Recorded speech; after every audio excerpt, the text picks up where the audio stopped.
first met. William Ellis, born and raised along Florida's wild and pristine Ocklawaha River, back at a time when the automobile had not yet arrived. To Bill, the Ocklawaha was a magical, mystical, holy place. Told me it was created when a ribbon fell from God's hair. Bill's best friend was old Doc Ziegler, a man revered in Putnam County to this very day as one of the very best can-do, will-do, old-timey physicians around. Bill liked to take Doc fishing on the Ocklawaha.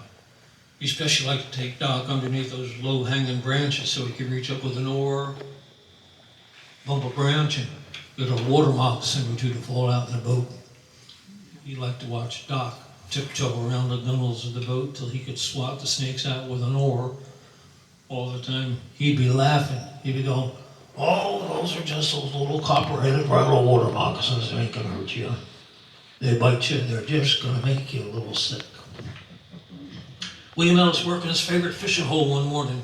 He looks up on the bank, he sees the biggest water moccasin he'd ever seen in his life, 8 feet long, big around in the middle, it's the fattest part of your leg. So shiny, it had a pretty blue-collar bill. His first reaction was to draw his pistol, cock the hammer, got ready to squeeze off around when he thought, well, you know, that snake ain't bothering nobody, it's just laying up there. So he uncocked the gun and returned it to its holsters, but you know, he was still pretty curious about that snake, so he reached down the bottom of the boat and picked up one of those long cane poles, and he reached over and he poked that snake once or twice, and you know, the snake really didn't do that much. So then with the tip of the cane pole, he ran it down the back of the snake. Did it once, twice, you know, the third time he did it, the snake rolled over. And he rubbed the belly of that snake. He went home that night, he could hardly sleep thinking about the curious events of the next day. So the next day when he went back there, and every day thereafter, the snake would be laying up there in the bank. William Ellis would pick up a cane pole, he'd rub its back, rub its belly. He did this each and every day, but you know, each day he got a little closer, and a little closer. Until one day, William Ellis could actually walk up to the snake with his bare hands. He could rub the back of the snake till it rolled over. He could rub its belly. It wasn't long after that before he could hand feed it with brim and shell cracker. Yeah, I know. The story does conjure up a disbeliever or two.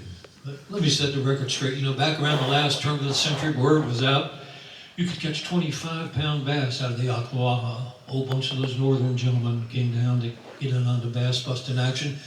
Who do you think they hired to be their guide? William Ellis. Wasn't anybody who knew that river any better than Bill. He flogged those good old boys past his favorite fishing hole, snake would be laying out there in the bank. He'd go, "Ooh, look at that giant water moccasin up there. Why, I bet you boys $10 I can go up there and pat that snake with my bare hand." Well, there was just no shortage of northern gentlemen willing to give up $10 to see a dumb southern boy get bit by a water moccasin. And some of those $10 bills are out there to this very day to verify the fact that William Ellis could indeed walk up to that snake, rub its back, rub its belly, that he could hand feed it with brim and shell cracker. It happened so often, all the local boys at Leon's Bait and Tackle Shop started to refer to William Ellis as old $10 bill. William Ellis believed God created this earth. Every plant, animal put here by God had the right to be here. He believed mankind had no right to interfere with the laws of God and the laws of nature. One afternoon, he's floating that old paint flake skiff of his past the spot where his friend, you see, he looks up, he sees him laying at the bank, but as he got closer, he felt a heaviness fall across his heart. As he got closer and closer, he couldn't believe what he was seeing. Someone had walked up to that snake, perhaps just the same way Bill had done so many times, but instead of reaching down there to rub its back, he blew its head off with a shotgun, leaving its remains to wither right there in that sacred ground where one of God's beasts, one of God's men, had found such remarkable friendship. Bill's body was riddled with emotion, filled pain, anger, instantly contemplated revenge. Nobody ever came forward to accept responsibility for killing that snake. It was a long time before he wanted to go near that spot again, I can tell you that. But one afternoon, he had the strangest calling, and as he drifted an old paint flake skiff of his past the spot where his friend used to lay, he looked up where he saw 12 small water moccasins right there in the same spot.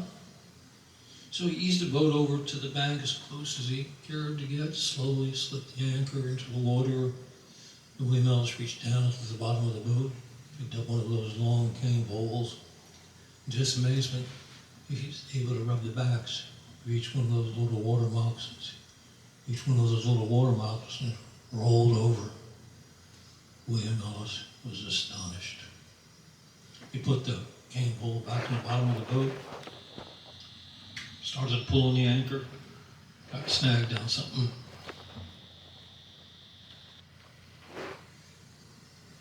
As he drew it closer to the surface of the water, you could see there was a man's body was attached to the anchor.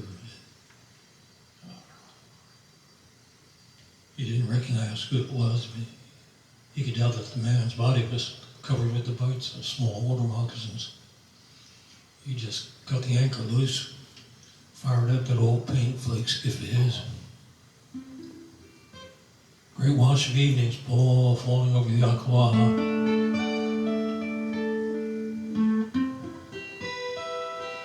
Great blue herons glide across the bow.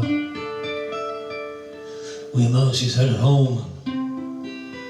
He's thinking, the Lord works in mysterious ways.